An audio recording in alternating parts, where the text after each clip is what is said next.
far from home and forgot to turn the outside lights on? Watch how to solve this problem.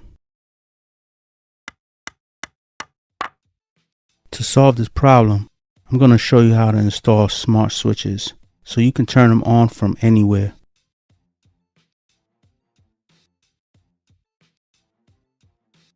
Quick disclaimer. This video is for educational and entertainment purposes. Working with electricity is extremely dangerous. If you're not comfortable doing this type of work, contact your local licensed electrician to do this job for you. It is your responsibility to follow your local building codes and pull permits when needed. Also, the products used in this video might be slightly different from the products you're using. Read and follow the directions that came with your products to make sure you are installing it properly. I have 4 switches in the same electrical box. 3 control the outside lights. The other is for the light in the house above the door. Only 2 outside lights are 3-way switches. A 3-way switch means that the light the switch controls can be turned off from another location. In my case, the other location is in the garage. Another example of this is where there's a switch on top of the stairs and another at the bottom. It's important to know if it's a 3-way switch before you buy switches, or you will be returning them when you go to install them and find out they're the wrong ones. I searched for the best price on switches and found it was cheaper getting them from Amazon. The problem I had was trying to buy 2 3-way smart switches and a single smart switch by the same manufacturer. I didn't want them to be controlled by different apps, so I just bought a 3-pack of 3-way smart switches. That way, I know for sure they're all controlled by the same app. You can wire a 3-way switch to act as a regular switch, but you can't wire a regular switch to act as a 3-way switch. So, with that being said, here are the items I bought to do this. Some yellow and red wire nuts. 2 feet of 14-2 gauge wire. 1 single paddle switch. 3 3-way smart paddle switches. And a 4-switch plate cover. All smart switches are paddle switches, so I had to replace the 4th switch with a regular paddle switch. And I also had to replace the cover plate as well. Here are the tools that will be used. A wire stripper, you can use either or. A drill, if you don't have one, a screwdriver will do. Electrical pliers and an electrical tester pen. I'll show you how the tester works later in this video. Now, let me explain how a 3-way switch works to help you understand how it needs to be wired up. We have switch 1 and switch 2. Let's say switch 1 is on the up position and the second switch is in the down position. The electricity can't reach the light because the circuit is not complete. The light can't turn on. Now, let's flip the first switch to the down position. The circuit is now complete and the light turns on. Flip the second switch and the light turns off. The circuit is incomplete again. Flip the first switch and the light will turn on. The wires between the switches are called the travelers. Here's how a back of a 3-way switch looks like. The bottom 2 screws are the travelers, and the one on top will get the power or go to the light. Here's how a basic 3-way switch is wired up. The orange circles are wire nuts. Notice how the travelers are connected on the same side of each switch. The green wire is the ground. Sometimes it doesn't have the green plastic around it. It'll be a copper wire. Here's how to wire the smart switch. You only need to make one of your switches a smart one.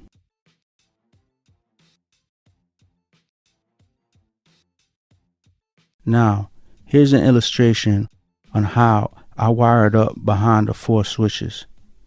This illustration is a better visual on how all these wires get connected. I'll do one switch at a time to help you understand it better. All the connections are done in this electrical box. You do not need to work in any other location. This diagram, however, does illustrate the light each switch controls and the switch in the garage to help you understand how it all gets connected. For now, the only wires in the illustration is the power coming from the breaker. These are wire nuts used to attach the wires together. I put them on for now too. These represent the Romex wires that the wires are in. I'll illustrate the single pole switch connection first. This controls the light over the door inside of the house, the easiest one out of the 4 to connect. Hook up the neutrals, hook up the grounds. Now hook up the positive wires. Here's all the wires connected for this switch. There's no neutral on a single pole switch, only power and ground. Next, the smart 3-way switch connected as a regular single pole switch. I noticed these smart switches have a neutral and a ground wire already connected to them. The black and traveler wires get connected here by inserting them, then screwing the screws down tight. The power is in the middle and the travelers are on the sides. Hook up the neutral wires. Now hook up the ground wires. I'm only showing the ground connected to the light fixture. I don't have the ground connected to the switch yet. That's because I want to illustrate something that has to be done here that you might have to do as well. Here's an illustration of what we have wired up so far. Notice how there are 4 white wires connected together with a yellow wire nut. There are also 4 green wires connected together with a wire nut. There are only so many wires you can connect together in a wire nut. So because of that, a pigtail will be needed to help minimize the number of wires in a single wire nut. A pigtail is just an extra wire you connect to a group of wires to be able to extend that connections to more wires. I don't like to put more than 5 wires together in a single wire nut. Wire nuts do come in different sizes, but the red is the biggest I will put in an electrical box in the house. It can hold up to 5 wires safely. We still have 2 more switches and light fixtures to connect to this circuit. So, we have to add pigtails. The neutral, the positive, and the ground. We had to up the size of the wire nuts, so let's make them red now. Now that that's cleared up, let me clear this illustration up some and get back to finish wiring the ground wires.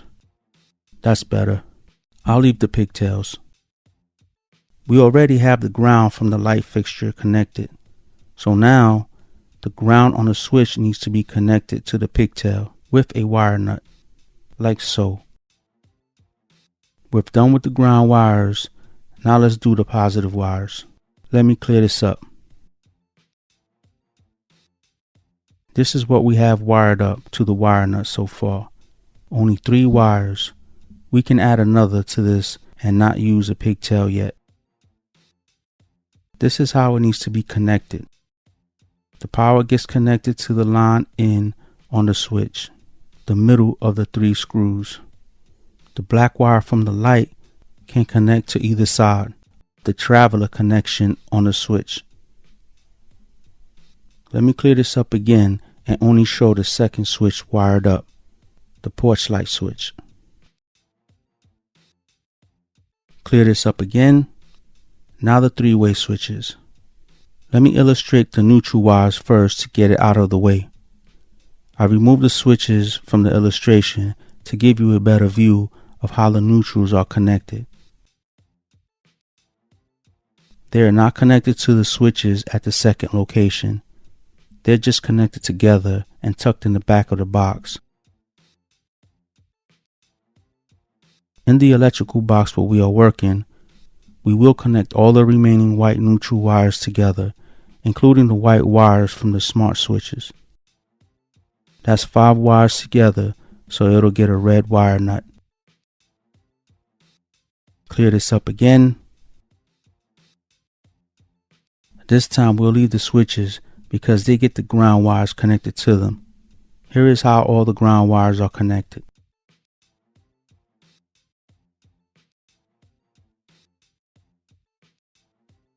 Clear this up again. Now the traveler wires. When you remove the old 3-way switches, remember how the traveler wires are connected. If the red wire was on the left side of the switches, install them on the left side of the new switches. Remember, this is the back view of the 3-way switches. So when they get turned around, the red wires will be on the left side of the switch. Clear this up again. And finally, the black positive wires. Again, the black goes in the middle screw of the 3-way switches. Here's what it looks like with the travelers illustrated. Okay, enough of the illustration. Let me show you the process and how to make these connections. To start this project, first turn the power off to the switches at the breaker. I already have my breaker labeled, so identifying the breaker was no problem. Remove the cover to the switches. Use the electrical pen tester to see if there's still electricity in the electrical box. If you're not familiar with an electrical pen tester, they cost about $20. On this particular kind, you press this button and hold it down and move it next to a wire or an outlet. It will beep and light up if there is electricity present. If it beeps, the power is now off. Some pens, like this one, have an outlet tester on the other end. Stick it in an outlet and the lights on the pen will let you know if your outlet is wired correctly. Plug it in the GFI, press the button, and it will trip the GFI outlet, letting you know that it's still working as it should. If it doesn't trip, you have to replace it. Okay, now back to the project at hand. Check for electricity. No beep. Proceed with removing the switches from the electrical box. Pull the switches out so that you can see the wires behind it. Take note on how many wires are coming in the box and what switches they're connected to. Take a picture or video to help remind yourself.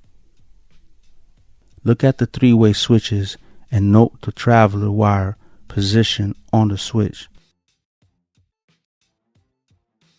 Use the electrical pen tester again, just to make sure. Sometimes there is another circuit in the same electrical box.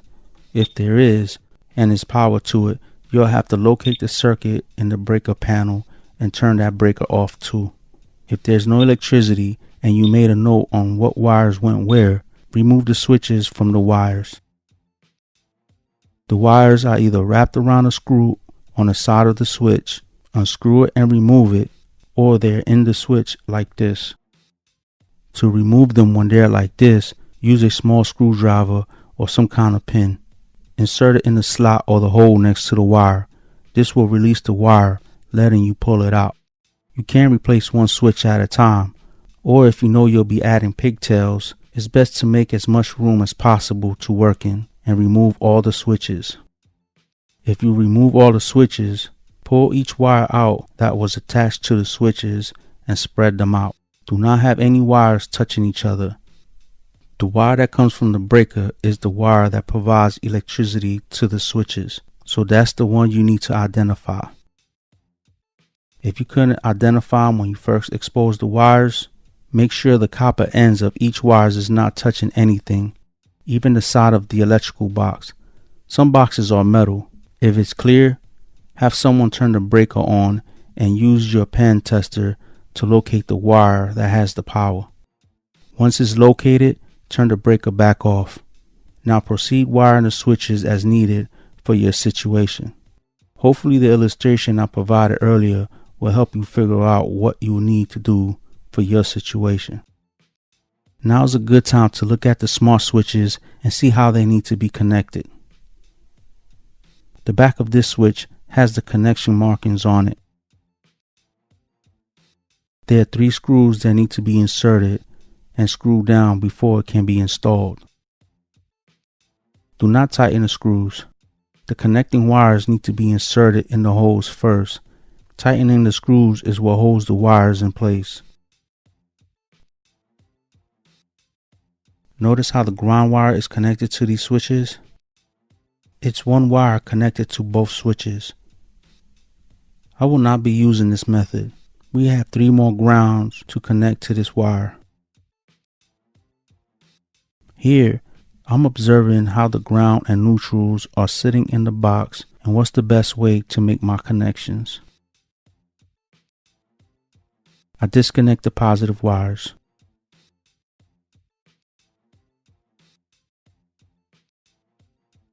The wire nut on the neutral is on really tight. I had to use pliers to remove it. Now to make a pigtail. Use the 2 feet of Romex wire. This wire is a 14-2 wire. This means that this white wire has a small black, white, and copper wire in it. The 14 is the thickness of the wire, the gauge. 14 gauge wire size is for lights and switches and are used for 15 amp breakers. Cut a 6-inch piece. Remove the wires that's inside of it.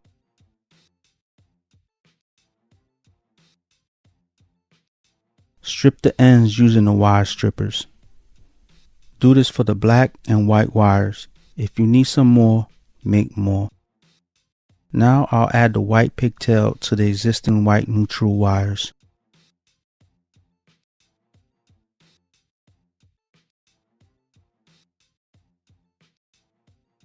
When inserting the wires in the switch, do not have extra wire exposed like this. Cut it down and reinstall it to fit properly. You don't want that little bit of wire exposed, making contact with another wire when you're trying to push the switches back in the box. Here's how it should look.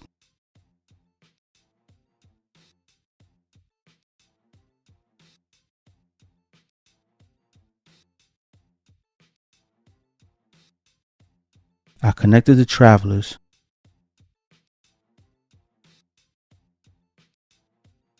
Now the ground.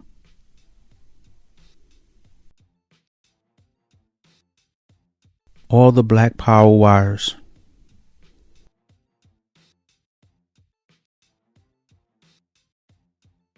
And last, the white neutral wires.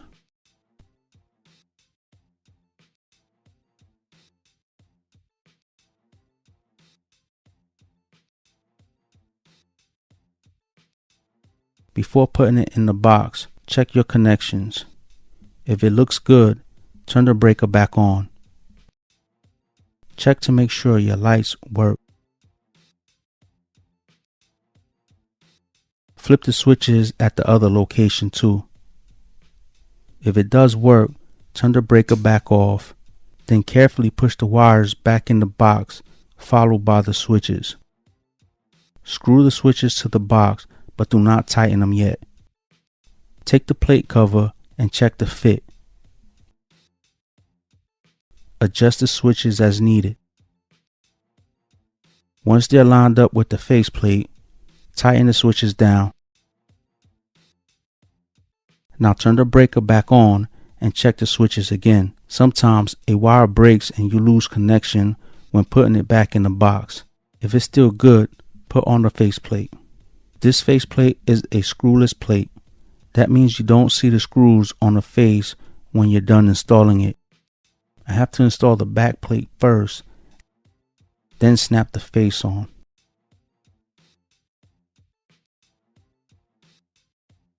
The only thing left to do is download the app and follow the instructions. Now you don't have to worry about forgetting to turn your outside lights on ever again.